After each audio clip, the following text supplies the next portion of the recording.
What's up guys and welcome back to On the Brick with another minifig showcase. Today we are continuing to look at Clone Army Customs Bad Batch figures with Wrecker. This is easily one of Clone Army Customs' most uniquely made figures, as should be expected with someone like Wrecker. Now, I will say that out of all the Bad Batch figures from Clone Army Customs, and out of most of his figures in general, this one does seem to be lacking just a little bit in terms of details, or more so the printing. As you'll notice, the chest piece doesn't really have that much going for it. However, it's really not that bad. As you'll see later in this video when I compare it to other versions, it's actually pretty good. And not to mention that the legs and arms and helmets are all printed wonderfully. And of course, on top of that is the fact that the chest piece is a giant custom mold anyway, which kind of makes up for it. When it comes to the 5 Bad Batch figures from Clone Army Customs, this is probably my second favorite. And in case you're wondering, the first is Echo.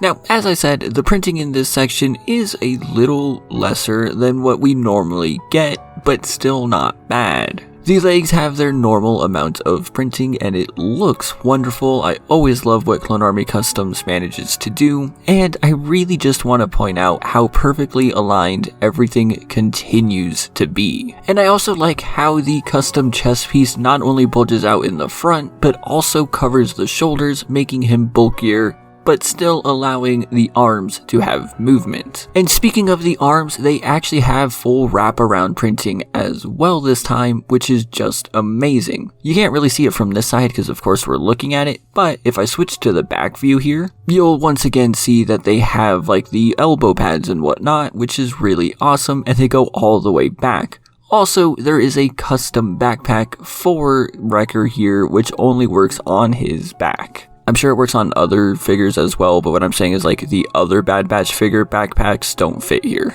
And to absolutely no surprise, this is a custom helmet as well. I believe it is, at least. And it fits perfectly onto this custom chest piece, and honestly, it just looks amazing.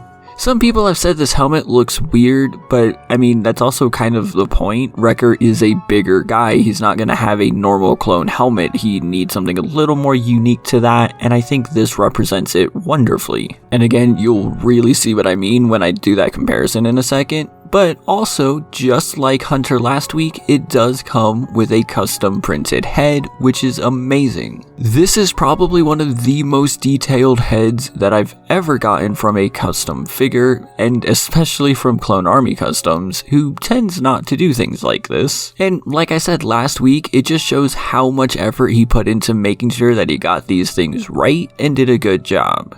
And so now here is that comparison I was talking about, where of course CAC is in the middle, Knockoff on the left, and Big Kid Bricks on the right. And someone in my comments last week pointed out that Clone Army Customs is the perfect mix of detail between the two, since the Knockoff tends to have a lot of detail and Big Kid Bricks has pretty much none at all, but Clone Army Customs managed to find a really good happy medium. I'm sure someone in the comments is going to tell me that CAC's helmet isn't that good or something like that, but I think compared to the other ones, it's so much better. Sure, it's probably a little too wide, but it's definitely more accurate than the other versions, and way more accurate than I've seen from anyone else at all. Overall, this is another 10 out of 10 minifigure from Clone Army Customs. He really has blown it out of the park with these Bad Batch guys, and I would highly recommend checking them out, so as always, link in the description down below. And of course, I would love to know your thoughts and everything you guys think. Did you get these figures, or what do you not like or like about them? So just let me know all that in the comments down below. Make sure you hit that like button and subscribe, and also consider checking me out on Instagram, Discord, and of course on Patreon, where you can join all these wonderful people on screen. Thank you all so much for watching, and I will see you next time.